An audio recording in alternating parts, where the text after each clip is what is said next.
La deuxième audition de la matinée va nous permettre d'entendre dans le cadre d'une table ronde les représentants des 3 fédérations de parents d'élèves. Enfin, alors comme j'ai un certain nombre de noms qui étaient annoncés et puis je crois qu'il y a quelques changements, je crois que le plus simple c'est que vous vous présentiez en fait. Comme l'audition est publique, ça facilitera la compréhension de ceux qui nous regarderaient sur le site de l'Assemblée nationale. Je commence, voilà, si vous voulez bien vous présenter rapidement.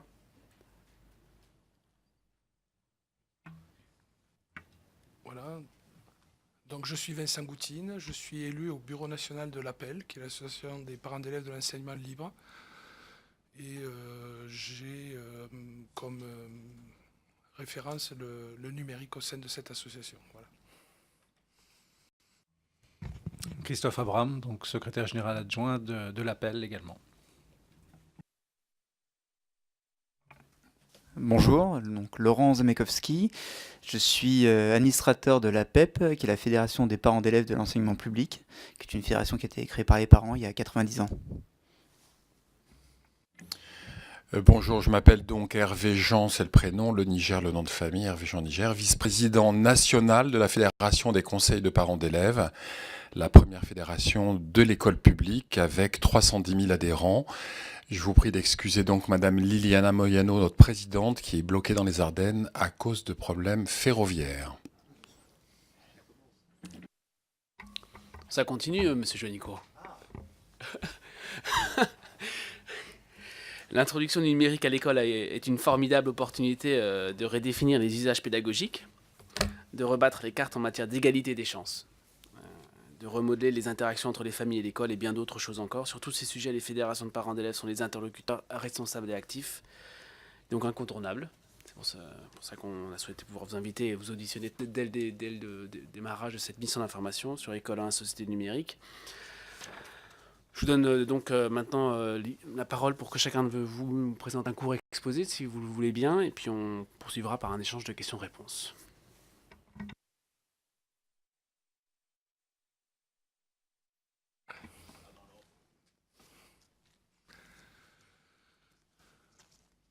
Donc le numérique.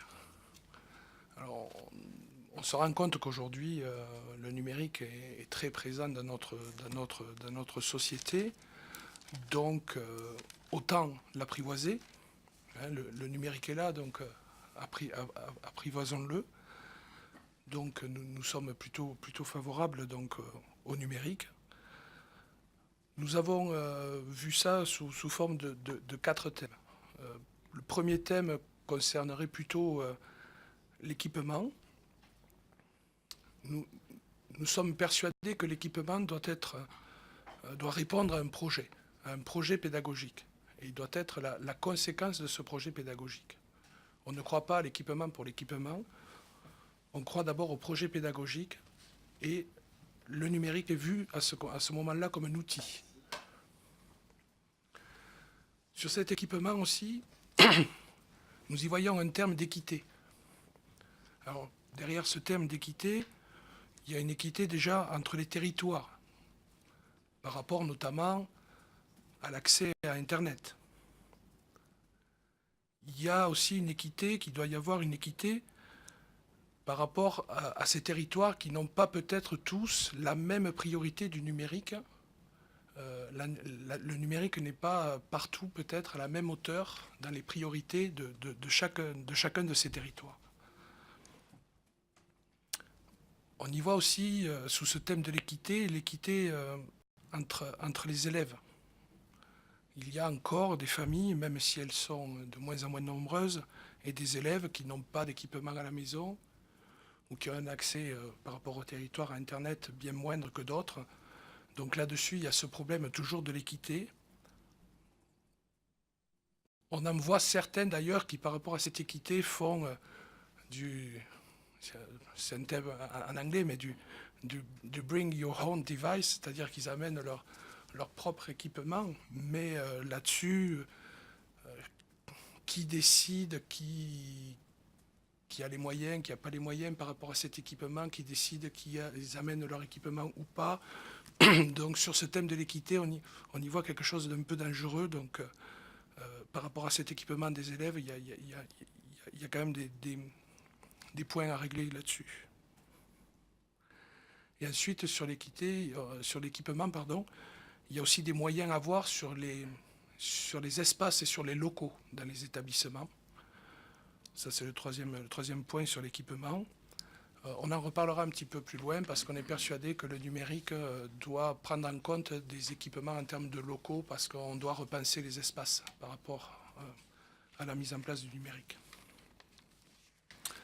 Le deuxième grand thème qu'on y voit, c'est le thème de la formation des enseignants. Il est primordial que les enseignants soient bien formés à l'utilisation de l'outil numérique. Ils doivent savoir utiliser pour pouvoir l'intégrer dans leur cours et dans leur classe. Ça, pour nous, c'est primordial aussi. Ensuite, il y a un troisième thème qui serait le thème qu'on a appelé, nous, de l'enseignement au sens large. C'est-à-dire, d'abord, quel éveil au numérique doit-on commencer très tôt? Doit-on commencer au primaire? À partir de quel âge? Donc ça, ce sont des questions aussi que l'on se pose par rapport au numérique. On pense qu'on peut commencer dès le primaire. On sait aussi que l'exposition aux écrans avant 3 ans est plutôt un souci. Mais ensuite, au primaire, on pense que l'éveil au numérique peut être une bonne chose. Par rapport aussi toujours à ce thème de l'enseignement, on pense aussi qu'il doit y avoir dans le numérique une prise en compte pour les élèves à besoins éducatifs particuliers. Là aussi, on rejoint aussi un peu le thème de l'équité, hein, bien sûr, puisque par rapport au handicap, le numérique peut amener une diminution de ces inéquités. Ensuite, sur ce thème de l'enseignement, on se pose aussi des questions parce qu'on est persuadé que le numérique apporte quel numérique mettre dans cet enseignement pour qu'il apporte, j'allais dire, un travail en collectif de nos élèves, parce que le numérique développe ce principe, le travail en commun, et il développe aussi l'activité de l'élève, c'est-à-dire que l'élève n'est plus exclusivement passif dans la réception des savoirs. Avec le numérique, il est actif de son apprentissage. Ça, ce sont les objectifs qu'il faudrait avoir de notre point de vue, et on pense que le numérique peut aider, et donc, au travers de l'enseignement, que doit-on mettre en place pour favoriser ces deux objectifs? Donc, comment construire son cours, comment rendre actif l'élève, et comment développer le travail collaboratif. On a vu que ça pouvait être aussi très intéressant dans l'interdisciplinaire ou dans le pluridisciplinaire. L'apport du numérique peut faciliter ces apprentissages-là. Ensuite, on avait un petit chapitre, toujours dans l'enseignement, sur le code. Nous avons fait un petit déjeuner débat l'année dernière au Sénat sur le thème du code. Nous sommes favorables à l'apprentissage du code à l'école parce que nous pensons qu'il aide à la structuration du raisonnement. Il donne une autre façon de réfléchir qui, de notre point de vue, peut être intéressante. Et le deuxième aspect qui nous convient bien, c'est que cet apprentissage du code peut être aussi un moyen pour valoriser l'erreur. Parce que quand on code, on est en permanence dans le « j'essaye » et l'erreur, l'essai-erreur. Et on progresse comme ça. Ce qu'on appelle du debugging, en fait. On débug après. Et donc, on progresse comme ça. Et c'est vrai qu'en France, de notre point de vue, l'erreur est plutôt, j'allais dire, mal vue. On est plutôt sur le système de la sanction, mais sanction, pas sanction au sens des notes, au sens de l'évaluation par la note. Et donc, soit on a la moyenne, soit on ne l'a pas. Soit on est reçu, soit on n'est pas reçu. Et là, par contre, l'apprentissage du code, dans la progression de l'élève, valorise l'erreur qu'il peut faire. Et de notre point de vue, ça peut être intéressant. Quatrième point par rapport au numérique, c'est l'éducation aux médias et au numérique que va permettre l'enseignement au sein de nos écoles. Aujourd'hui, il nous paraît primordial que nos enfants soient formés à cet environnement numérique, qu'ils puissent posséder un certain niveau en termes de culture numérique, qu'ils doivent maîtriser la notion de réseau, et notamment les réseaux sociaux, qu'ils doivent aussi maîtriser leur identité numérique, qu'ils en connaissent les règles, le fonctionnement. Et l'école doit absolument faire ça, parce que sinon, nos enfants seront déconnectés, alors que nous avons plutôt intérêt à ce que l'on forme des enfants connectés pour leur vie quotidienne, mais aussi pour leur vie professionnelle future, parce qu'aujourd'hui, on dématérialise de plus en plus, on numérise de plus en plus, il y a une transition numérique de notre société, et l'école doit former nos enfants sur ce sujet-là. Autre aspect dans cette éducation aux médias, au numérique que l'on y voit, c'est aussi les parents. Notre conviction nous dit que nous sommes les premiers et ultimes éducateurs de nos enfants, pas les seuls, mais nous participons à l'éducation de nos enfants. Et cette numérisation apporte une nouvelle relation entre les parents et l'école. Et comment, donc, par ce biais-là, comment l'école accompagne les familles pour qu'elles puissent aussi se numériser dans la relation qu'elles vont avoir avec l'école pour accompagner leurs enfants dans leur scolarité. Je prends un exemple tout simple. On recevait les cahiers de correspondance, les bulletins de notes. Peut-être aujourd'hui déjà, et demain encore plus, on devra se connecter à un espace numérique de travail. C'est vrai que pour certains, ça paraît très facile, mais il y a encore des familles pour qui, aujourd'hui, ça peut être compliqué. Donc, comment on se positionne là-dessus pour cette nouvelle relation, enfin nouvelle qui existe déjà, mais comment on accompagne les familles aussi dans cette numérisation de la relation parent-école.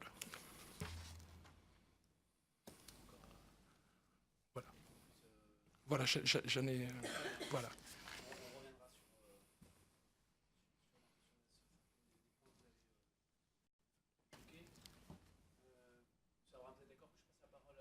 Évidemment.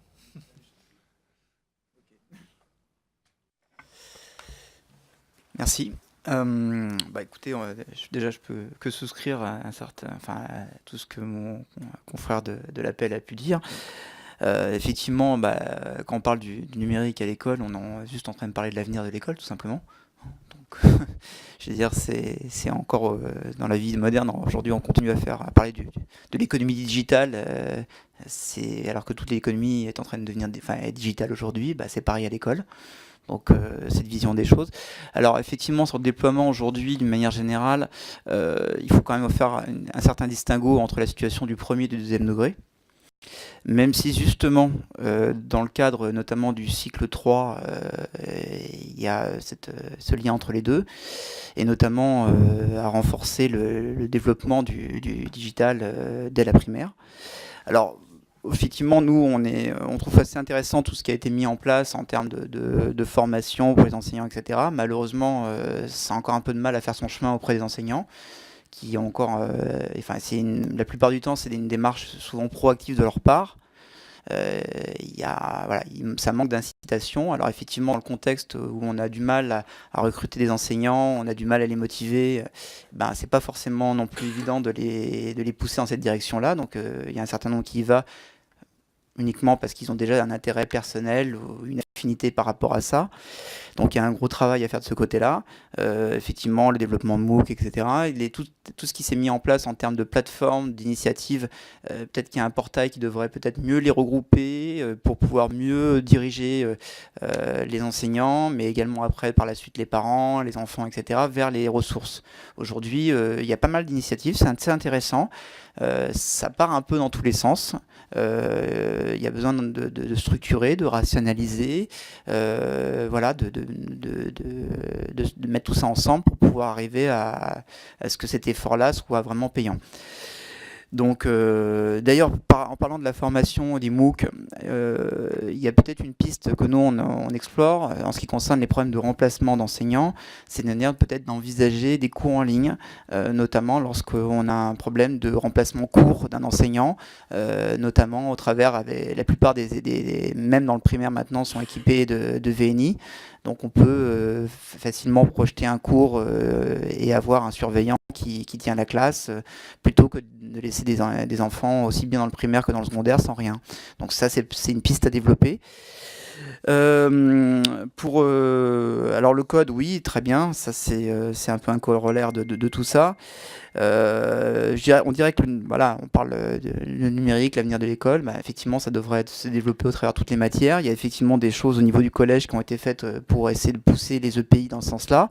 La transversalité est assez intéressante, même si d'autres choses au niveau de la mise en place de la réforme des collèges sont problématiques. Donc ça, c'est plutôt intéressant, mais il y a une généralisation qui est nécessaire aujourd'hui du digital à tous les niveaux. Alors on le voit avec la mise en place des tablettes. Effectivement, ce que disait mon collègue sur les inégalités territoriales est un problème, parce qu'aujourd'hui, les dotations ne sont pas les mêmes en fonction des départements ou des régions. Et je ne parle même pas du problème dans le premier degré qui serait pris en charge par le département au travers des communes. Pour l'instant, les communes qui ont bougé au niveau du premier degré, c'est essentiellement des communes qui ont pris l'initiative seules, qui ont financé elles-mêmes. Donc il y a aussi quelque part un problème d'orchestration à ce niveau-là. De réduire ce problème d'inégalité. Alors effectivement, c'est structurel aussi, donc ça touche aussi un autre sujet sur la fracture numérique qui existe depuis longtemps, et je sais que le gouvernement actuel travaille activement sur la question, mais c'est étroitement lié. Effectivement, développer le numérique à l'école, aussi bien primaire que secondaire, avec un débit ridicule, ça va pas aller très loin. Donc il y a quand même un certain nombre de problèmes aussi structurels à résoudre. Donc il y a aussi bien au niveau des enseignants, donc la formation, mais également aussi au niveau des parents, parce qu'effectivement il y a le principe de la coéducation, le premier éducateur, etc. Donc effectivement, s'il n'y a pas le relais chez les parents, ne serait-ce que pour les guider aussi quand c'est eux qui doivent investir aussi sur un ordinateur portable. Les tablettes sont plus souvent directement fournies par les établissements. Voilà, mais toutes ces choses-là, par exemple, quand les enfants n'auront plus de livres ramenés à la maison, qui rentreront avec les tablettes, il faudra quand même aussi que les parents soient capables de pouvoir agir. Il faudra aussi que les parents aient un accès à Internet pour pouvoir permettre ça.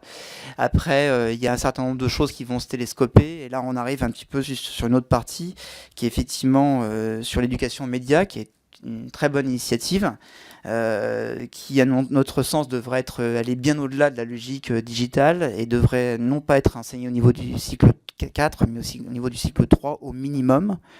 Ça éviterait un certain nombre de problèmes en ce qui concerne les fake news, les problèmes aussi sur l'esprit critique, parce que c'est ça quand même avant tout, c'est la compréhension qu'il n'y ait pas une information, que le gars qui parle dans un poste de télé, c'est pas un messie qui dit la vérité forcément, donc d'avoir la capacité à aller voir et corroborer différentes sources d'informations sur le net, au travers de Facebook, etc. On relaie énormément de bêtises, et il faudrait que justement les enfants aient l'habitude d'aller faire des recherches par eux-mêmes pour corroborer avant de relayer l'information, mais également pour se protéger, parce que souvent on oublie.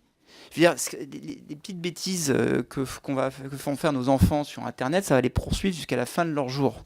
Ça va s'inviter dans leurs relations au quotidien, notamment les problèmes de harcèlement à l'école, parce qu'on oublie trop souvent que les réseaux sociaux, c'est la continuité d'un harcèlement éventuellement possible à l'école qui va se continuer. Alors à une époque, on a le téléphone, mais c'est-à-dire le téléphone, c'était plus contrôlé au niveau de la famille. Là, vous avez le téléphone mobile dans votre chambre, ça ne s'arrête jamais. Donc ça, c'est un véritable problème. Je dirais, ça ne peut passer que si on enseigne très tôt aux enfants comment ça fonctionne, comment se protéger, comment savoir l'information qu'ils doivent diffuser. Et ça, c'est vraiment, on est au-delà du digital, on est sur la compréhension du monde qui nous entoure et des outils autour. Et c'est nécessaire aujourd'hui de pouvoir les sensibiliser au maximum là-dessus. Et on trouve ça également, leur faire comprendre que aussi pour leur sécurité. leur visage, leurs photos. Le nombre de fois où je me suis retrouvé avec des parents délégués qui me disaient, moi, mon enfant, il est pas connecté à Internet, il va pas sur tout ça. Et la veille, ma fille m'avait montré les photos de son enfant sur Instagram en train de faire des trucs complètement délirants. Et le père qui imaginait pas une seconde les conneries que faisait son enfant, parce que bien évidemment, chacun de nos enfants est un enfant parfait. Les autres font mal, c'est forcément de la faute des autres, nos enfants sont parfaits. C'est connu. Et nous sommes nous-mêmes parfaits d'ailleurs. Donc non, mais je veux dire, on se ment un peu, et je crois que c'est une éducation qui est nécessaire aussi bien auprès des enseignants, auprès des enfants, auprès des parents. On est tous ensemble là-dedans.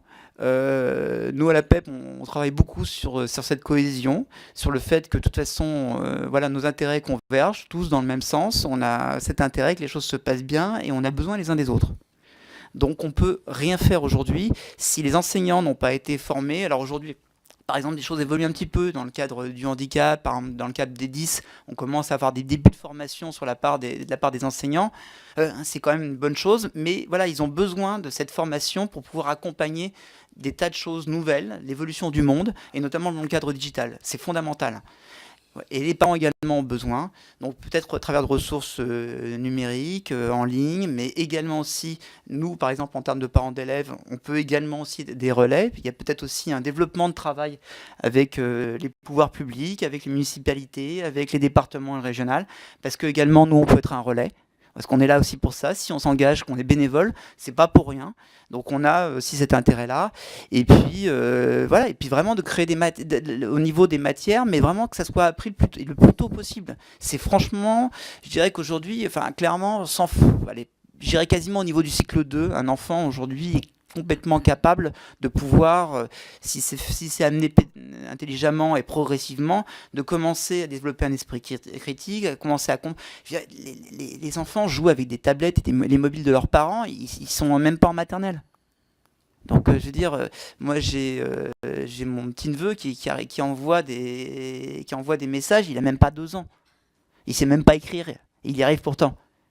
Donc il faut comprendre que les choses vont de plus en plus vite. Donc il faut l'anticiper le plus possible. Et ça, c'est fondamental. Et ça revient justement avec la politique du ministre de l'Éducation, c'est-à-dire de prendre les choses dès la primaire, et le digital, il est là. C'est-à-dire que les choses sont intéressantes de ce qui se font aujourd'hui, mais si on ne commence pas le plus tôt possible, et sur une intégration non pas... Alors le code, tout ça, c'est très bien. Moi, je code, j'aime bien ça. Mais je veux dire, ça vient dans un deuxième temps. C'est le vivre avec. On parle du vivre ensemble, mais aussi vivre avec son époque, avec le digital, avec la technologie. Et ça, si on ne le comprend pas, et c'est une vision globale. Alors, je parle d'une situation différente entre le premier et le deuxième degré. Actuellement, oui, mais il y a une vision, il y a un parcours global. C'est un parcours initiatique. Voilà, c'était à peu près tout ce que j'avais à dire. C'est vrai que juste pour un petit constat, par exemple, sur le premier degré, aujourd'hui, on a mis en place les livrets numériques. C'est un fiasco. Je veux dire, pour l'instant, la plupart du temps, ils continuent à les imprimer parce que ça ne marche pas. Des ENT, dans le cadre du premier degré, il y a peut-être des expérimentations, etc. Mais pour l'instant, les expérimentations n'ont pas réussi à atteindre les directeurs d'école, voire même les IEN. Donc, on est encore loin du compte. Et pour juste finir une autre chose, les ENT, c'est très bien. Mais quand vous passez d'un ENT, imaginons qu'il n'existe en premier degré, vous passez à un autre ENT au collège et un autre ENT au lycée, génial. Enfin, je dirais pour la continuité de l'information et la traçabilité, je veux dire, les pronotes, Scolinfo, etc. C'est super. Mais il y a un moment, il faut rationaliser, il faut qu'il y ait une continuité. Et puis quand un parent va s'investir sur un truc et qu'il doit passer à un autre et à un autre, franchement, on est investi sur nos enfants, mais il y a peut-être d'autres choses où on peut utiliser notre temps. Voilà, merci. Merci beaucoup, Monsieur Le Niger. Bon, je crois que... Voilà. Je crois que beaucoup de choses ont été dites par mes collègues des autres fédérations. Insister évidemment sur le tournant numérique de ce 21e siècle où toutes les pratiques sont complètement révolutionnées, que ce soit pour nous adultes et encore plus pour nos enfants, qui effectivement se saisissent très très tôt de tous les enjeux numériques. Enfin, en tout cas, de tous les outils numériques, mais en maîtrisant pas forcément les enjeux. Et ça, c'est des éléments très, très importants. Souvent, dans le milieu scolaire, le portable, le smartphone est ressenti comme un élément perturbateur. il ne l'est pas forcément dans l'utilisation qui peut en être faite sur le plan pédagogique. Bien nécessairement, un élève ne doit pas utiliser dans le cadre des cours son smartphone pour une utilisation individuelle, mais il y a bien d'autres utilisations pédagogiques qui peuvent être mises en place et c'est indispensable. Et quand on sait que tous les territoires ne seront pas forcément équipés de la même manière en matériel numérique, il y a déjà des établissements dans lesquels les enseignants encouragent les élèves à utiliser leur smartphone dans un cadre bien défini dans les cours. Alors nous, on a à la FCPE plusieurs préconisations à faire dans le cadre de cette audition. C'est déjà, vous le savez, qu'une des valeurs essentielles que défend la FCPE, c'est la gratuité. Donc il va se poser un gros problème d'équité partout sur le territoire, puisque déjà, suivant l'échelon de collectivité territoriale, que ce soit municipalité, département ou région, on a des positions différentes, des postures différentes en matière de prêt, de mise à disposition de matériel, de tablettes numériques, en sachant en plus que le matériel est obsolescent très très vite, donc c'est compliqué. Donc il faut fournir à tous les élèves un matériel utilisable en classe, pas nécessairement un matériel par élève, mais un matériel pour un groupe qui puisse circuler. L'utiliser les outils numériques dans les programmes, non pas comme une fin en soi, mais bien comme des outils pédagogiques au service des apprentissages. Donc ça implique une redéfinition des modules de formation dans les SP, dans les écoles supérieures de professorat des enseignants, et une formation à l'utilisation des outils, de ces nouveaux outils technologiques. Et ça, c'est indispensable. Si ça n'est pas fait, on n'aura pas, de la part des enseignants, la possibilité de se saisir de ces outils et de les utiliser dans les apprentissages. Donc il est essentiel que dans les SP, qu'il y ait des modules de formation aux outils numériques. Ne pas faire peser le poids financier des équipements sur les familles, que ce soit dans l'achat du matériel ou dans la prise d'assurance pour celui-ci. On le voit déjà très clairement. Par exemple, dans le Grand Est, on demande aux lycéens d'acheter leur matériel. Donc c'est un coût très très élevé pour les familles. Donc c'est extrêmement compliqué. Il faut en même temps s'occuper de la sécurisation des données. Ça n'a pas été dit ça précédemment, mais c'est extrêmement important. Il y a eu des tas de controverses, ça ne vous a pas échappé, sur des circulaires du ministère de l'Éducation nationale ouvrant la possibilité au secteur privé d'accéder aux données des élèves de l'Éducation nationale. Pour nous, ça n'est pas possible, clairement. C'était une circulaire de la DGESCO récente. Donc, il faut que les données des élèves soient sécurisées. Il ne faut pas qu'on puisse faire du merchandising à partir des bases de données des élèves. C'est effectivement un marché énorme. On comprend que potentiellement ça intéresse beaucoup les acteurs de l'informatique et de vente de produits, mais ça n'est pas possible. Il faudrait, comme ça a été dit par mon collègue de la PEP, avoir un ENT qui soit rationalisé au niveau des niveaux de scolarisation. On voit par exemple dans certaines régions, je pense à l'Île-de-France, des ENT qui ont été mises en place dans les lycées c'est un ratage total, tout le monde l'a pu le constater, il s'appelait Lily, je crois de mémoire, cet ENT lycée, ce qui a conduit ensuite, c'est pas une critique politicienne, c'est pas le problème, donc unifier l'utilisation des ENT au niveau national. Et puis alors la vraie question aussi qui n'a pas été développée précédemment, vous savez qu'il y a un décret qui s'appelle le décret 2006 qui laisse la latitude aux fédérations de parents d'élèves de communiquer à destination des parents, même dans les écoles où ils ne sont pas implantés, et ça dans un but effectivement de favoriser la coéducation et surtout, alors ça va vous paraître un peu paradoxal, de se rapprocher des familles qui sont éloignées de l'école. Alors vous allez me dire, qu'est-ce que c'est que ce leurre, la fracture numérique, comment atteindre ces parents dits éloignés de l'école. Néanmoins, nous sommes pour la mise en place, à travers le schéma directeur des services informatiques, qui se passe au niveau national, pour qu'il y ait une place accordée dans tous les ENT d'établissement, que ce soit premier degré ou second degré, au profil parents élus fédérés, même dans les établissements où ils ne siègent pas, tels que le stipulent nos caractéristiques respectives de fédération, pour pouvoir informer les parents sur tout le territoire et communiquer. Donc ça, c'est un aspect très très important autour du décret de 2006.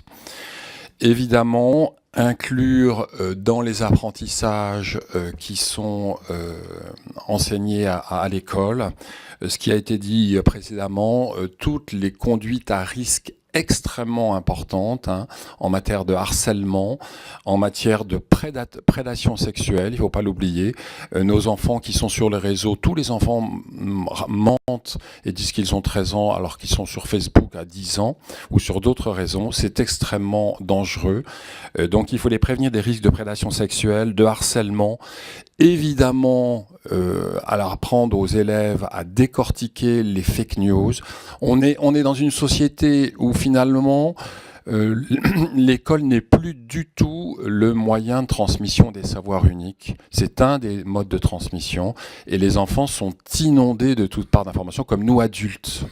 Il faut leur apprendre à trier, organiser, serrer les informations pour s'en servir. Alors c'est à travers des travaux pédagogiques, sur des travaux personnels encadrés et interdisciplinaires, mais c'est une vraie réalité d'apprentissage qu'il faut avoir dans la vie en tant qu'adulte. Même nous, devant un poste informatique et sur Internet, quand on travaille sur un sujet, c'est extrêmement complexe de faire des recherches.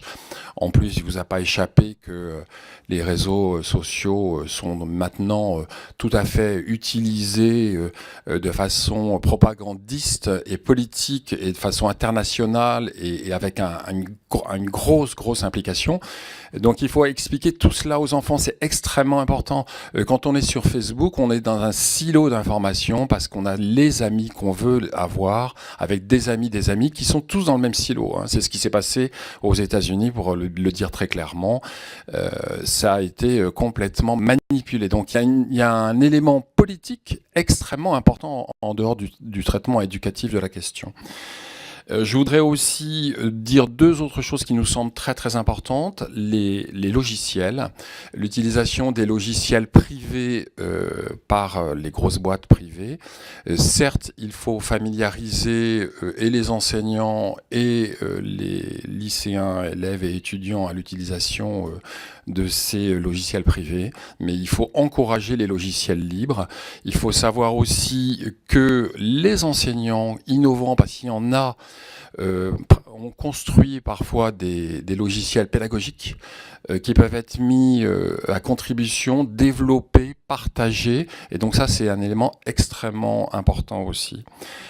Pour en finir, l'autre point qui nous semble vraiment fondamental, c'est la question des algorithmes. Un algorithme est un outil au service d'une politique et en général dans l'éducation nationale c'est une politique non pas d'orientation mais d'affectation. Et c'est extrêmement complexe. On l'a vu au travers de l'utilisation d'APB. On a vu les limites d'APB. On voit aussi les limites de l'utilisation de logiciels AFELNet, affectation des élèves par le net, en fin de troisième, qui, sur certains territoires, particulièrement en milieu urbain, pose de gros problèmes, puisque toute transparence n'est pas faite, en tout cas sur la formule de l'algorithme, en général on arrive à l'avoir, mais sur le paramétrage fin et les modifications en cours du moment où la machine tourne, c'est extrêmement complexe. Ça génère dans la population beaucoup d'inquiétudes, beaucoup d'angoisse, ça va parfois très très loin. À Paris, par exemple, qui est une zone très en tension, puisque, et ça ne vous étonnera pas que la FCPE prenne cette position, c'est le règne de la méritocratie et des grands établissements publics prestigieux avec des établissements relégués. On a des situations extrêmement complexes de tension sur les affectations dans les lycées. On a la même question qui se posera pas de la même manière sur les algorithmes qui gèrent l'entrée en sixième, etc., etc., etc. Donc il y a une vraie question éthique et politique derrière. Il ne vous a pas échappé, c'est peut-être, je ne sais pas, peut-être une bonne chose que le ministre de l'Éducation nationale donne une grande place à l'apport des sciences cognitives. Il donne aussi une grande place à l'expérimentation, l'évaluation et le pragmatisme, ce qui est peut-être une bonne chose, sauf si on arrive dans des territoires à avoir des initiatives qui paraissent incontrôlables, entre guillemets. C'est pas le mot qui est très pertinent, mais c'est celui qui vient. Donc il y a des vrais soucis sur cette question-là. Les algorithmes, vous vous en rendez compte dans le supérieur. Je ne sais pas si vous entrez dans le cadre de cette commission jusque-là, mais les algorithmes dans le supérieur, là, vous êtes en pleine modification sur la loi OR et le Parcoursup. Il ne vous a pas échappé non plus que les facultés sur le territoire sont en train de mettre des algorithmes personnels, on va dire, dédiés à des facultés, sur des attendus qui sont des attendus construits par faculté, même s'il y a un cadrage national. On est toujours dans cette zone de risque où, si on n'a pas toute transparence sur l'algorithme et son utilisation pour l'entrée des bacheliers dans le post-bac, c'est très complexe. Donc je crois que vous avez effectivement une lourde charge de travail devant vous. Mais oui, c'est notre mission d'évaluation et de contrôle. Au quotidien, c'est sur ces mots-là que j'avais terminé la discussion à la fin de l'examen du projet de loi orientation et réussite des étudiants. C'est-à-dire qu'effectivement, APB, techniquement, tout le monde reconnaissait le caractère extrêmement efficace. Voilà, nous avons souhaité remettre de l'humain, c'est-à-dire qu'il y a d'autres initiatives qu'il va falloir contrôler effectivement sur les territoires. Je donne suite peut-être la parole à M. Joannico parce que je sais que vous devez y aller pour 11h, vous m'avez dit 11h55, non? Ou puis moi je... Je trouve que finalement les interventions se complètent très bien de la part des différentes fédérations de parents d'élèves. Il y a bien sûr pour nous une question qui vous concerne très directement, c'est comment les parents d'élèves, on les implique très directement aussi sur la question du numérique. Alors, on ne va pas parler de l'école des parents. Aujourd'hui, on a eu des discussions il n'y a pas très longtemps d'ailleurs sur un rapport qui a fait parler de lui, monsieur le président de la commission des affaires culturelles, sur la relation parents-élèves. Mais je trouve que sur la question du numérique, là, il y aurait matière à ce que vous puissiez faire des propositions très, très, très concrètes. Vous l'avez évoqué tout à l'heure, il y a on a commencé, nous, à remarquer très fortement, effectivement, l'absence de continuité entre les différents degrés, bien évidemment, dans l'éducation nationale. Cette absence de continuité que vous avez notée sur les ENT, on en a parlé juste avant votre audition, avec notamment la DGESCO, et savoir comment ils se coordonnaient avec les différents niveaux de collectivité territoriale, puisque les plans numériques, il n'y en a pas qu'un seul. Il y a celui de l'État, bien évidemment, mais il y a aussi tous ceux qui sont faits par les communes, les intercommunalités, les départements, les lycées, et donc avec ce risque, effectivement, de rupture dans le parcours de déploiement de ce numérique. La question que vous abordez sur à quel moment il faut commencer à éduquer sur le numérique, est-ce que c'est cycle 4, cycle 3 ? Effectivement, c'est une très très bonne question. Et bien évidemment, nous, on a commencé à demander... au service du ministère de l'Éducation nationale, les premières évaluations, puisque c'est un déploiement qui a maintenant 2 ou 3 ans. Donc on est en droit d'attendre ici à la représentation nationale, en particulier, d'avoir les premiers résultats remontés et savoir si on doit corriger, modifier, réorienter cette question du plan numérique pour l'éducation. Donc ma question était plutôt sur qu'est-ce qu'on peut faire aujourd'hui sur l'éducation avec les parents d'élèves. Moi je suis parent d'élèves, j'ai 2 garçons qui sont au collège, l'un en 6e, l'un en 3e. J'ai un outil de dialogue avec, en dehors des réunions avec les professeurs, mais également les enseignants qui ont lieu tous les trimestres, enfin assez régulièrement. Donc il y a un contact humain qui existe encore avec les enseignants.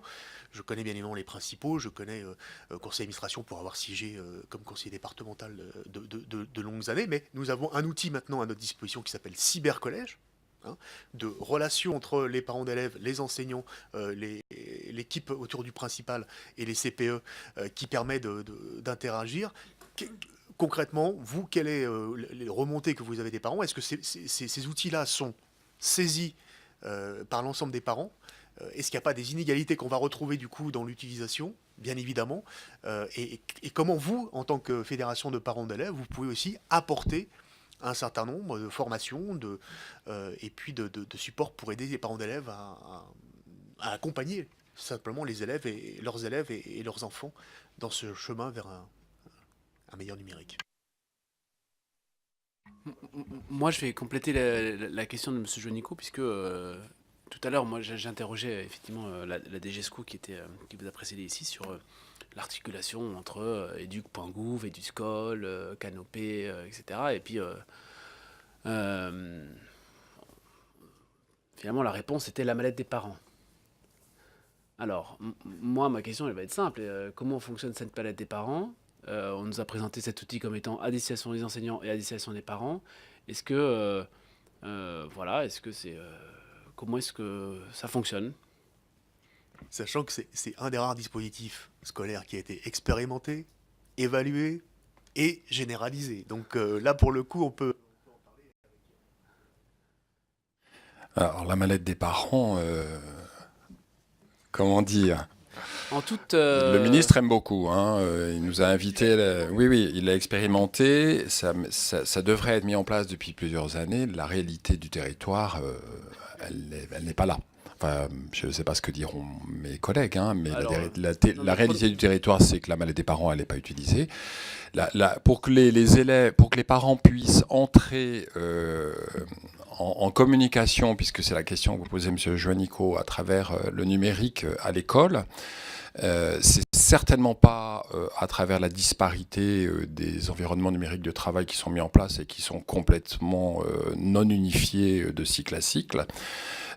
Nous, en tant que fédération et dans notre reconnaissance d'utilité publique et de rôle de formateur, on forme les parents sur l'usage des numériques. On a des formations pour ça. Mais encore une fois, il y a cette vraie fracture où on ne s'adresse pas à tous les parents. Je l'ai soulevé tout à l'heure. Hein. En milieu rural, en dehors de la fracture numérique, en dehors des familles précarisées socialement et de la difficulté d'avoir du matériel, c'est des parents qu'on n'atteint pas, évidemment. C'est pas un mystère. La formation sur le numérique, en tout cas, c'est certainement pas à travers la mallette des parents. C'est à travers une appropriation quotidienne. Le problème, c'est que dans les espaces numériques de travail, dans les établissements, moi je pense surtout au second degré, parce que le premier degré, sauf erreur de ma part, mais moi j'en ai vu nulle part. Hein. Donc ça n'existe pas dans le premier degré, l'espace numérique de travail. Ça existe au collège et au lycée. ça existe si quelques enseignants sont sensibilisés et donc utilisent... Dans le premier degré ? Ouais. Non. On vous a donné quelques bons exemples. Mais Oui, enfin moi je vois dans mes enfants, par exemple, un instituteur qui utilise Benelux School pour citer, enfin là, s'il y a une sorte d'espace numérique. Oui. Voilà. Il va sur Eduscol pour prendre des informations, une base de données, mais c'est pas un espace numérique de travail d'échange. Enfin, Oui, peut-être, enfin, voilà, c'est peut-être de qu'on se comprend. l'initiative individuelle Voilà. des enseignants. Hein. Comme le LSU, ça a été dit par mon collègue, etc., qu'il n'y a pas d'unification, à telle enseigne même que le ministre met en place, propose de mettre en place à travers la réforme du lycée un nouveau test en début de seconde, et n'a pas peur de dire, c'est pas un mystère, qu'il est nécessaire parce que, alors même qu'il y a un brevet, la culture du lycée, des enseignants du lycée, n'est pas la même que la culture des enseignants du collège, qui est une réalité, et qui ne sont pas en mesure, à travers un brevet, de faire d'apprécier les attendus en tant qu'enseignant lycéen. Donc ça met bien en exergue la difficulté pour les parents de se positionner. Actuellement, il y a quand même une certaine indigence sur la saisie des outils numériques. Enfin, je suis peut-être un peu trop caricatural, je laisse parler mes amis, mais... Et sur la mallette des parents, par exemple. Enfin, Oui, alors, justement, sur la mallette des parents, on s'est regardé tous les deux avec Christophe, on s'est dit ça va aller vite, parce qu'effectivement, le constat que l'on fait, c'est qu'elle n'est pas utilisée. Pour revenir, nous, Monsieur Abraham, vous pouvez... Oui, elle n'est pas utilisée dans l'enseignement catholique. On n'en a pas. On a d'autres Oui, projets, d'accord. enfin d'autres Oui. choses qui sont mises en place. Mais sur ce point précis, on peut pas vous répondre. Par contre, on peut vous dire ce que l'on essaye de mettre en place à côté. Donc que ce soit à travers notre journal, par exemple, où effectivement c'est une bonne occasion de joindre toutes les familles et d'expliquer, de faire le point sur le numérique, à travers des rencontres parents-école, où là c'est encore mieux parce que c'est toute la communauté éducative qui discute ensemble. Enseignants et parents peuvent se retrouver un soir sur une thématique numérique, par exemple. Et puis, on a mis en place dans l'enseignement catholique quelque chose qui n'est pas spécifiquement fait pour ça, mais qui rejoint cette problématique. C'est la charte éducative de confiance quand les parents font le choix d'un établissement. Il y a une signature entre les parents, l'enfant et le chef d'établissement. Et c'est un moment crucial parce que, à notre avis, c'est un des points qui va répondre à la question de M. Janicot tout à l'heure. Quand vous vous êtes exprimé, vous avez dit un contact humain qui existe encore. Et effectivement, l'outil numérique est très important. Contrairement à mon collègue, je pense que quand même, il nous permet de toucher plus de familles. Il y a des familles qu'on n'arrivait pas à toucher. Avec l'outil numérique, on peut les toucher parce que c'est des familles qui sont très absentes, très éloignées, qui parfois ont une nourrice, par exemple, qui vient à l'école, mais eux ne sont pas là sur ces créneaux horaires. L'outil numérique va nous aider. Par contre, ce n'est pas la baguette magique. Et donc, ça résout un certain nombre de problèmes. Ça peut en créer d'autres, avec par exemple des parents qui vont se mettre à envoyer des mails ou à communiquer en permanence. Donc, il faut apprendre à utiliser l'outil. Ça nécessite des temps de contact. Et ça nécessite, pour les parents comme pour les enfants, d'apprendre à utiliser les outils. On n'a jamais eu autant d'outils, mais par contre, tous les outils ne servent pas à la même communication. Et une relation de parents entre donner une information simple, parce que l'enfant a eu un problème en classe précis, donc ça de la part de l'enseignant, ou du parent qui peut donner une information brève aussi, ou alors aller voir son enseignant parce que l'enfant a un problème majeur dans sa vie familiale, par exemple. Ça nécessite une rencontre et ça ne peut pas se faire par un mail, par un contact dans l'ENT. Et ça, aujourd'hui, que ce soit parents ou enseignants ou enfants, on ne maîtrise pas encore toujours, tout le monde n'a pas les codes pour savoir comment bien utiliser à bon escient les différents outils. Oui, monsieur Zabechowski, vous voulez... Je voulais juste ajouter, effectivement, je partage un certain nombre des points de mes confrères. La manette numérique, la manette des parents, c'est une bonne initiative, hein, il y a des tas de choses intéressantes dedans. La question, effectivement, c'est l'accessibilité de ça, c'est la manière dont ça va être mis à disposition. Déjà, première chose, on parle de l'absence des ENT dans le domaine du premier degré.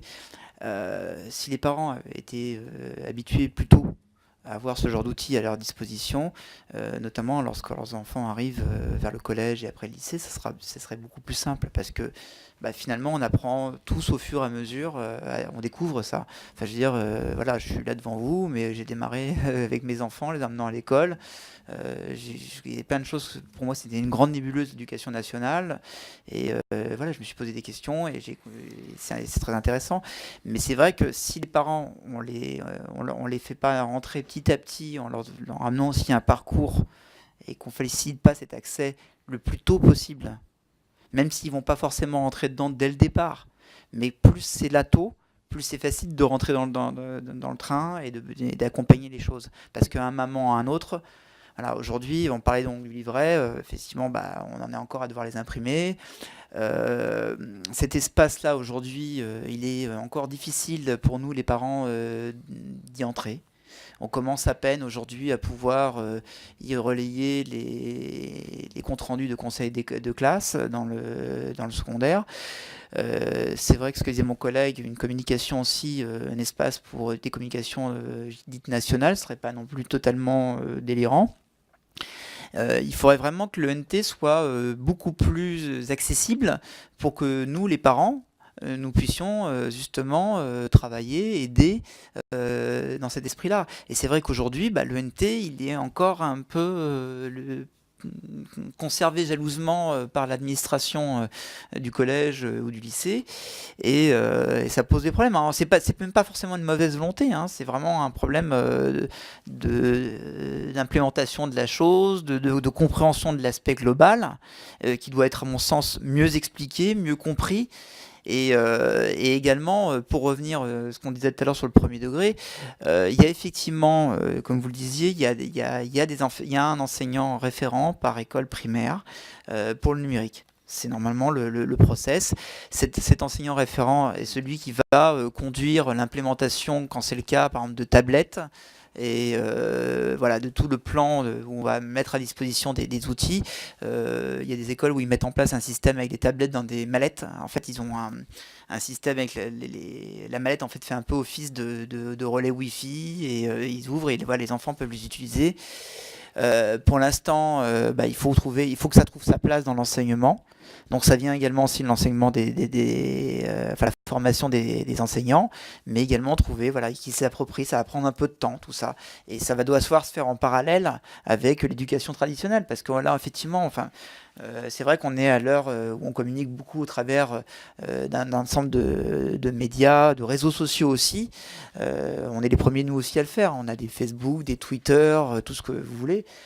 Mais on utilise également des journaux. Je crois que la FCPE a son journal, l'APEL aussi, la PEP a toujours cet aspect-là. Je crois qu'aujourd'hui, les choses... Il faut être accessible à tout le monde. Aujourd'hui, par exemple, nous, on est en train de passer complètement sur le digital, sur les adhésions, sur pas mal de choses, mais on va conserver aussi le papier, voilà, pour toucher un maximum de gens et aussi accompagner le changement. Parce qu'on est finalement dans une problématique qui est assez proche de celle des entreprises, c'est la conduite du changement. Et ça, c'est quelque chose qui devrait être mis en place. J'ai le sentiment que le ministre l'anticipe comme ça, et on est plutôt assez positif et optimiste, mais c'est la conduite du changement. On est vraiment dans une logique de conduite du changement. Ça concerne les enseignants, ça concerne les parents, ça concerne tout le monde. On est tous ensemble là-dedans. Des parents sont également des enseignants sont parents. Et oui, nous, on a beaucoup d'enseignants à la PEP, à la FCPE aussi, je sais, à l'APEL aussi. Donc on est des deux côtés, on est conscient de toutes ces choses-là. Et c'est vrai que cet aspect-là, et pourtant, certaines fois, on se retrouve dans une certaine bilatéralité, alors que pourtant, on poursuit tous les mêmes... Voilà. En fait, je comprends pas bien votre questionnement là, spécifiquement sur la mallette des parents. Vous êtes curieux, vous êtes soucieux plutôt de savoir de quelle manière les parents sont associés à l'école, s'emparent du numérique. Quelle est la question exactement? Est-ce que c'est un outil qui fonctionne, ou si il n'est pas encore assez généralisé, est-ce qu'il est prometteur? Voilà, c'est ça la question. D'accord. Alors l'outil, il fonctionne très mal. Il fonctionne de façon très localisée par établissement. Il n'y a pas d'unité, ça on l'a dit et redit. Et les enseignants s'en saisissent très invariablement, de façon très différente. Le premier degré, ça n'existe quasiment pas. Et en tout cas, moi, ce qui me vient en tête après, c'est qu'en tout cas, c'est certainement pas le meilleur moyen d'atteindre tous les parents. La présence humaine et le contact humain n'est pas remplaçable. Non, Si vous voulez, c'est un petit peu compliqué parce que on a été auditionné, comme vous tous, j'imagine, dans le cadre du rapport Aurore Berger, qui nous a tous un petit peu... les résultats, en tout cas, du rapport nous ont tous un petit peu remués, d'ailleurs les enseignants aussi, les premiers. Mais c'est peut-être pas effectivement la thématique de cette commission. Mais néanmoins, je sens un petit décalage là. Les ENT, c'est difficile de s'en saisir. Ils ne sont pas unifiés. Il n'y a pas de schéma directeur. J'insiste encore sur le fait qu'il y a un décret de 2006 qui permet aux fédérations de parents d'élèves d'être inscrits dans le schéma directeur national, ce qui n'est pas fait dans tous les cas. Voilà. Donc après, les jeunes parents sont dans un zapping, et je ne le dis pas de façon péjorative, mais dans une lecture de tous les outils, des informations et du numérique, où ils sont beaucoup plus adaptés que nous plus anciens pour se saisir de des informations. Et c'est vrai que tous, nous aussi à la FCPE, on réfléchit à cette nouvelle manière d'aller à la rencontre des parents, des jeunes parents, qui ne sont pas forcément des militants de longue date, de l'APEL, de la PEP ou de la FCPE, et qui ont une culture d'un certain nombre de valeurs. Et donc, on les interpelle sur des thématiques particulières, sur la restauration scolaire, et le bio à la cantine, etc. etc. Enfin, peut-être que vous avez le sentiment que je m'égare. Ce que je veux dire par là, c'est que les outils numériques d'abord ne sont pas du tout au point. La mallette des parents, ça n'existe pas, si c'est la question que ça n'existe quasiment pas nulle part, hein, ça a été confirmé par nos collègues. Et former les parents à l'usage du numérique, ça veut dire aussi qu'on respecte la loi de refondation et qu'on met des espaces parents dans tous les établissements. Parce qu'on ne l'a pas dit, mais il faut le redire. Normalement, il y a des espaces parents dans tous les établissements qui permettent aux parents de se réunir et d'échanger. Ça a été rappelé par le rapport Berger. Tout à fait, tout à fait. Non, mais je ne suis pas complètement critique. Non, mais ma question était, effectivement, vous avez bien fait de me demander, j'expliquais que, puisque nous avions la DGESCO auparavant, que, effectivement, la mallette des parents était l'outil qui était présenté comme étant, finalement, à la croisée des chemins pour permettre voilà, d'appréhender cette problématique. Et donc, c'est pour ça que je me permettais de vous poser la question, puisque en tant que représentant de parents, vous êtes à même de me dire si ça fonctionne et ça ne fonctionne pas, et si c'est prometteur ou si ça ne l'est pas. Moi, je vous rejoins, avant de vous passer la parole, Mme Petit, sur le fait qu'effectivement, ça n'est certainement pas que par là qu'on va y arriver, mais je vous remercie pour les informations que vous nous donnez. Après, effectivement, je pense qu'il y a une vraie question sur comment est-ce que les parents se saisissent de tous ces outils. Est-ce que l'entrée... au-delà d'un parcours numérique, je ne sais plus qui a tout à l'heure mentionné l'idée d'un parcours, enfin, en fait, accompagné notamment par rapport à l'éducation média, notamment l'idée d'un parcours numérique, quelque chose que je retiendrai. C'est comment est-ce que, par exemple, à l'entrée dans tel établissement, on se prend le temps d'informer les parents comment fonctionne l'ENT, etc.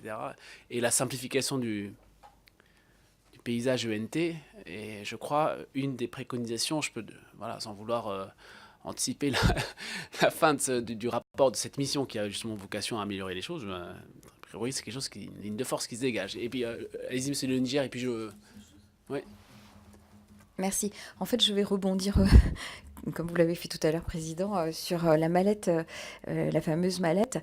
Avant tout, je vous remercie pour vos exposés parce que je les ai trouvés relativement très intéressants. Vous êtes vraiment, vraiment à l'écoute des parents, à l'écoute des enseignants et c'est flagrant, mais effectivement, les thèmes que vous avez soulevés sont relativement importants et urgents. La mallette, moi, je n'en ai jamais entendu parler, donc je le découvre aujourd'hui. Ça prouve bien, pourtant je suis maman, que l'information passe mal. Moi, je rebondis donc sur le sujet pour vous demander, d'après vous, qu'est-ce qui pêche pour que cette mallette ne puisse pas être utilisée? Parce que ça a l'air d'être un outil intéressant pour des rencontres et des échanges entre les enseignants, les parents, etc. Donc, qu'est-ce qui pêche, d'après vous? Merci. Alors pour la mallette des parents, pour nous FCPE en tout cas, c'est un processus qui est préconisé depuis longtemps par deux gouvernements successifs, ou trois peut-être même, qui est inopérant, et ce n'est pas la meilleure manière d'aller vers les parents. D'aller vers les parents, c'est d'avoir un espace parent dédié dans les établissements, avec la possibilité d'y aller librement, sans être contraint par des horaires, par des histoires compliquées. C'est là qu'on va à la rencontre des parents. La mallette des parents, c'est un support qui peut être intéressant, mais je crois que tous ici, là, autour de cette table, les fédérations, on sait aller vers les parents. Alors, pas vers tous les parents, c'est aussi notre problématique. Pour revenir sur ce que vous disiez, Monsieur Studer, je vais vous prendre un exemple de l'Île-de-France, toujours, avait été mis en place, donc, cette ENT Lili pour les lycées. Ça n'a jamais marché. Ça n'a jamais marché, pour plusieurs problèmes, pour des problèmes de débit, mais surtout parce que finalement, le logiciel n'était pas adapté à la réalité de chaque établissement. Et vous savez ce qui s'est passé? C'est que le même opérateur a vendu individuellement à chaque établissement un logiciel clé en main adapté. Donc vous voyez le hiatus, donc c'est compliqué. Et c'est très difficile d'unifier un ENT au niveau de tous les établissements. Ça implique aussi une réflexion sur la stratification des décisions des décideurs de collectivités territoriales, le millefeuille, hein, où c'est extrêmement complexe. Oui, monsieur. Juste une chose sur la mallette. Alors, et c'est un fait, elle est effectivement pas utilisée. Après, pour répondre à votre question, je pense que ça passe déjà par de la communication. Donc la communication n'a pas été suffisante, elle a existé, mais elle est très insuffisante.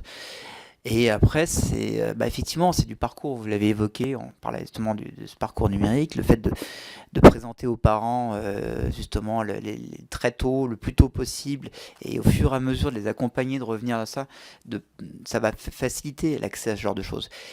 Donc il y a ça, et puis aussi, voilà, c'est vraiment la structuration de ce parcours. Parce que quels que soient les outils, si ces outils arrivent trop tôt, trop tard, qu'on n'a pas connaissance de ces outils, qui sont mis dans le désordre, enfin, il y a une logique, il faut que les choses aient du sens.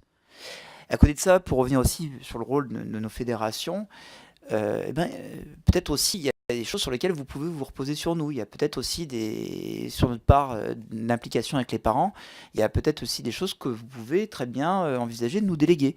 Parce que justement, on le fait déjà. Donc peut-être que si on a plus de moyens, on le fera mieux. Et de manière concertée, aussi bien la FCPE, l'APEL, la PEP. Vous savez, on n'a pas les mêmes fonctionnements. On a des spécificités avec l'établissement privé ou le public, mais on poursuit le même but. Donc forcément, il y a des tas de choses qu'on fait, des choses qu'on fait en commun. Et il nous arrive un certain nombre de fois d'intervenir sur des sujets ensemble. Voilà. Donc il y a des choses qu'on est à même, nous, aujourd'hui, de pouvoir faire dans ce parcours. Et plus on sera impliqué, plus on aura aussi les moyens pour le faire, plus ça sera facile. Pour rebondir sur ce que dit mon collègue, excusez-moi, je prends la parole sans la demander. C'est des choses très simples. Hein. C'est le respect du décret de 2006 qu'on demande depuis longtemps, c'est-à-dire la possibilité d'avoir, avec autorisation expresse des parents, leurs adresses mail. Ça existe depuis le 2006. Depuis 2006, dans tous les établissements de France et de Navarre, on devrait avoir la possibilité d'avoir les mails des parents pour pouvoir les contacter s'ils en font l'autorisation express. C'est extrêmement complexe. Je pense que mes collègues en témoigneront. Ça marche très mal. Parce que tout simplement dans une direction d'école, un directeur d'école n'a pas les moyens en termes de secrétariat ou de connaissance d'extraction d'un fichier Excel de la base de données pour vous communiquer les adresses mail, qui ne comprend pas pourquoi vous les voulez, que ça pose des résistances, des réticences, et voilà. Et c'est la même chose au collège et au lycée, à telle enseigne même que parfois c'est les parents d'élèves qui vont dans le secrétariat administratif du principal et qui lui disent: écoutez, on va vous donner un coup de main pour extraire les adresses mail du fichier. On en est là, monsieur Studer. Donc vous savez, vous voyez ce que je veux dire. Je ne dis pas qu'il n'y a pas des enseignants qui sont très innovants, des équipes qui sont vent debout et qui font des tas de choses, bien sûr, et heureusement. Mais il y a une lourdeur, si vous voulez. C'est la résistance au changement que tu évoquais précédemment. Il y a une résistance au changement et une difficulté parce que les personnels ne sont pas formés, les enseignants ne sont pas formés, les personnels administratifs non plus. Et puis, on n'est pas là pour défendre les enseignants, mais malgré tout, ils ont une charge de travail colossale, y compris tous les équipes de direction. Donc, c'est très compliqué. Je ne sais pas si vous avez auditionné, vous allez les auditionner, SNPDEN, etc. Vous allez voir. Demandez-leur de vous parler des logiciels de gestion, des EPLE. C'est extrêmement lourd. Déjà, rien que ça. Donc, quand on leur parle en conseil d'administration de la possibilité qu'on a d'avoir des profils parents dans les ENT pour pouvoir communiquer en direction des parents, ils sont affolés. Ils sont affolés.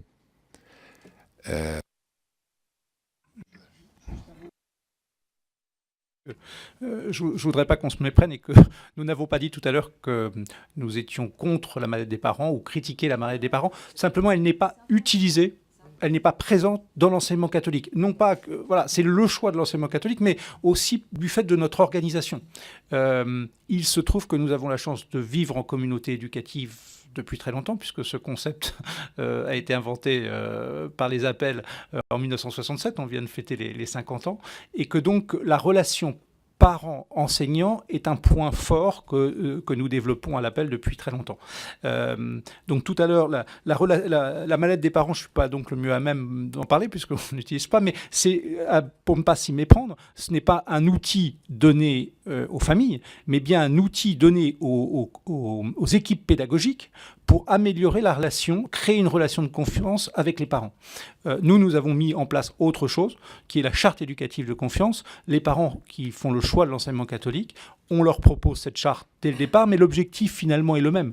Rien ne peut se passer de correct dans cette relation essentielle entre les deux éducateurs que sont les différents membres adultes présents dans l'établissement et les parents. Rien ne peut se passer de bon pour l'élève s'il n'y a pas la création de cette relation de confiance. Donc on a quelque chose qui ressemble, qui fonctionne bien, et on pense que oui, c'est un élément important. C'est sur ça qu'il faut agir pour que ça se passe bien après, y compris dans cette relation à travers les outils numériques. Très bien. Alors, une question et puis après peut-être un questionnement ou une remarque ou une attente peut-être sur laquelle on pourrait échanger. Alors, une question d'abord parce qu'on en parle assez peu. Je ne sais pas dans quelle mesure ce serait capable de répondre sur le fait qu'on a quand même le sentiment que la stratégie numérique à l'école accorde beaucoup d'importance au développement du numérique dans l'enseignement général et ne met pas suffisamment l'accent sur les enseignements technologiques et professionnels. Est-ce que c'est quelque chose sur lequel... voilà, une petite question.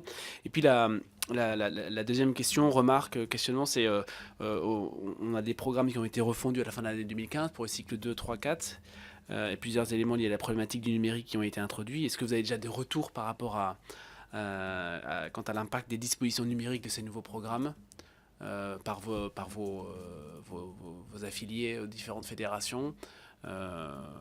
Voilà. Et sinon, est-ce que c'est quelque chose que vous envisagez de lancer comme consultation pour avoir des informations là-dessus, savoir comment est-ce que ces programmes refondus ont été effectivement appliqués finalement?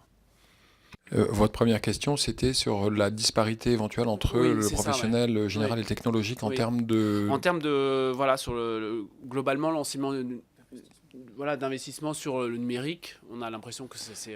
Vous parlez d'investissement de matériel en numérique ou de matériel, contenu en formation? Même en termes de contenu de formation, oui, tout à fait. Savoir si c'est quelque chose que vous aviez... voilà, si c'est quelque chose sur lequel vous pouviez effectivement confirmer ou infirmer ce sentiment qu'on a que la stratégie numérique, c'est peut-être davantage sur les filières générales. Sur les filières générales. Voilà. Moi, j'ai pas de... Là, à brûle pour moi, j'ai pas de visibilité sur la différence qu'il pourrait y avoir d'investissement, que ce soit pédagogique ou matériel dans les trois filières. Oui. Je ne vais pas faire de procès d'intention en disant que le pro, une fois de plus, serait discriminé, j'en sais rien. Okay, l'appropriation des différentes modifications de programme dans les cycles 2, cycle 3, cycle 4, peu de visibilité aussi à l'heure actuelle. D'accord. Alors effectivement, par rapport aux filières, je donnerai un peu la même réponse que mon confrère, dans le sens, il faut peut-être quand même, avant d'aller dans les spécificités aussi, au niveau du général, on est encore, ça fonctionne pas encore, donc on a à peu près les mêmes problèmes, et voire accentués. Je veux dire, aujourd'hui, voilà, je crois que si on arrive à faire quelque chose qui fonctionne déjà sur la filière générale, ça se fera ressentir sur l'ensemble des filières naturellement. Okay. Donc il y a quelque chose d'assez spontané, assez logique. Après, pour la partie justement des changements de programme, l'an dernier, notamment sur le cycle 2 et 3, beaucoup d'enseignants ont choisi de faire une année de transition.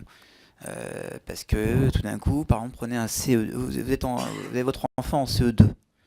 En CE2, il est censé se retrouver dans le cycle CE2, CM1, CM2. Et là, tout d'un coup, paf, il se retrouve dans le cycle d'avant. Donc, il se retrouve à refaire ce qu'il a déjà fait. Donc il y a un certain nombre d'enseignants qui ont choisi de faire quelque chose d'un peu mixte. Alors par exemple, moi j'ai ma fille qui était dans ce cas-là, et là cette année elle est en CM1, mais elle refait des choses qu'elle a déjà fait l'an dernier, puisqu'ils ont choisi de... Et cette année de transition quand même a été un petit peu compliquée. Donc nous on a fait le choix de considérer que l'année n'a pas existé. Parce que cette année est charnière et n'est pas conséquente. Donc cette analyse, on va le faire nous à la fin de cette année, où ça sera plus pertinent. Les peu qui remontent aujourd'hui, on n'a pas vraiment ressenti cet aspect-là, et ça vient toujours un peu aussi de la formation sur les enseignants. Ils ont fait ce qu'ils ont pu, ils ont adapté, une fois de plus. Je pense qu'il y a une lassitude. Même s'ils ont vu des choses intéressantes, clairement, la logique du cycle 3, c'est quelque chose d'extrêmement important. Ça pose des vraies questions aussi par rapport au collège. La transition entre le primaire et le collège, quelque part même le rôle du collège lui-même. Qui a encore appelé le petit lycée quelque part. Mon confrère a parlé des typologies des enseignants au collège par rapport aux ceux du lycée, c'est pas les mêmes. Alors je parle même pas par rapport au primaire. Donc il y a cette transition entre les deux qui représente quelque chose. Alors il y a aussi le fait qu'une école ne se déverse pas forcément dans un collège en particulier, donc il y a toutes ces transitions, il y a bien sûr des commissions qui se mettent en place pour pouvoir faire le suivi des dossiers, qui va au-delà de la transmission. Mais on passe d'un environnement où on a un professeur des écoles à une équipe d'enseignants, on ne connaît pas à ce moment-là forcément celui qui sera le professeur principal au collège. Voilà, donc la configuration je pense que les enseignants, ils essayent de faire de leur mieux, mais c'est quelque chose qui a du mal à coller. Alors il y a cette idée, qui est une bonne idée à notre sens, de cette transition, de rapprocher la fin du primaire avec le collège. Parce que c'est une rupture. Il y a beaucoup d'enfants qui ont aussi acquis, on le voit aussi par rapport à ce qui a été dit aussi par le ministre, sur des retards. Ils décrochent dès l'arrivée de la 6e. Ils sont perdus. Alors, il y en a qui vont être contents parce que finalement ils ont une certaine maturité, donc ils vont être plus à l'aise, parce que effectivement quand vous êtes en CM2 par rapport au CP, il y a déjà un écart qui s'est creusé. De l'autre côté, vous vous retrouvez en 6e. Voilà, donc il y a le côté psychologique et le fait qu'on est adolescent. Enfin, il y a plein de choses qui rentrent. Et le collège a les problèmes aujourd'hui qu'on avait à l'époque du lycée. Alors je m'éloigne du sujet, mais ça rentre. Enfin, c'est lié au programme, et c'est lié aussi sur tout ce qu'on met au travers de tout ça. C'est pour ça que ce lien, je reviens dessus, notamment sur le numérique, entre le primaire et le secondaire, et particulièrement entre l'élémentaire et le collège, donc dans la logique du cycle 3, et qui continue par le cycle 4, est fondamental. Parce que tout va ensemble. On ne peut pas avoir une réflexion isolée sur ces sujets. C'est très bien, mais ce n'est pas isolé. Parce que tout est interconnecté. Et là, quand on parle du digital, on parle de tout finalement. Ok. Je ne sais pas si vous avez encore une remarque ou des questions. Si votre question était est-ce qu'on peut diligenter une enquête nationale dans nos fédérations pour... je n'ai pas posé la question encore. Allez-y, monsieur le Niger. Pour avoir une visibilité sur la manière dont les parents se saisissent du numérique et des contenus de formation, moi je peux vous répondre en étant un peu prétentieux que c'est pas ça qu'ils vont mettre en avant. Ce qu'ils vont mettre en avant, je suis très très lourd, et ça j'en suis certain, c'est que dans les établissements, leur rôle de coéducateur n'est pas forcément mis en avant, et que la première pierre d'achoppement, c'est le décret de 2006 qui n'est pas respecté. C'est-à-dire la présence, la mise à disposition des adresses et des adresses mail, les heures de disponibilité pour être dans les conseils de classe, pour être dans toutes les instances où nous siégeons, parce que nous siégeons à tous les niveaux des instances de l'éducationnel, le conseil d'école, conseil de classe, conseil d'administration, CDEN, CIEN, CSE, on est partout, et le décret de 2006 n'est respecté nulle part. Donc ça peut vous paraître curieux que je parle de ça, mais avant même le numérique, pour que les parents puissent se saisir du numérique, il faudrait déjà qu'ils soient respectés en tant que parents élus, représentants dans les écoles, collèges et lycées. J'ai bien noté voilà, vos interrogations par rapport à l'application du décret de 2006, mais c'était déjà quelque chose qui a été mis en avant effectivement dans le rapport de mesdames Descamps et Berger. Voilà, non, la question c'était si jamais vous lancez des enquêtes spécifiques sur comment le numérique est appréhendé, ça sera forcément quelque chose qui nous intéressera. Et pour le coup, effectivement, je n'oublie pas d'où je viens, c'est-à-dire que mon premier mandat électif a été un mandat de parent d'élève élu. Non mais... Voilà, donc voilà pour la petite boutade. Écoutez, j'ai noté tout un tas de choses sur lesquelles je ne vais pas revenir. Je retiens notamment, entre autres, hein, mais c'est juste parce on n'est pas du tout revenu dessus, effectivement, sur l'angoisse que pouvait parfois générer cet environnement, notamment à la fin de la troisième.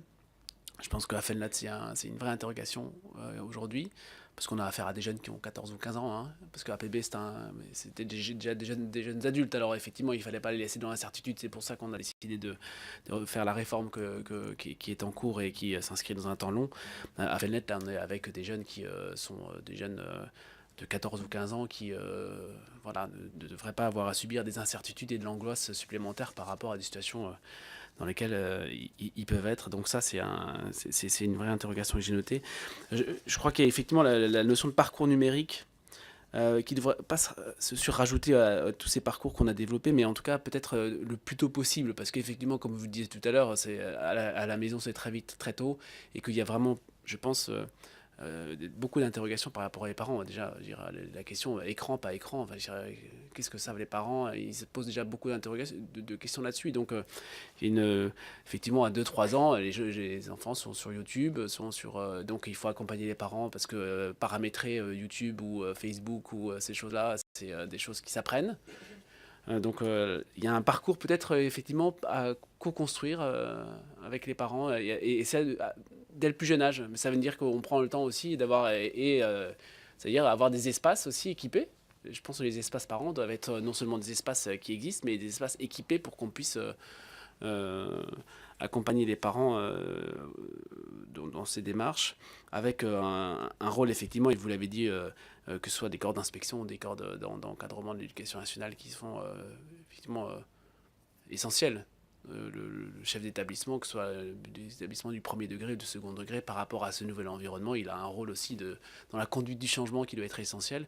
Et pour ça, il faut s'interroger. Et puis, donc, effectivement, nous recevrons et les représentations syndicales des corps de chefs d'établissement et nous irons voir effectivement dans les SP aussi et dans les modules de formation ce qui est fait, ce qui n'est pas fait, parce que souvent les chefs d'établissement et les inspecteurs viennent aussi de ces SP, donc de ces instituts de formation, et donc il faut prendre le problème à la base.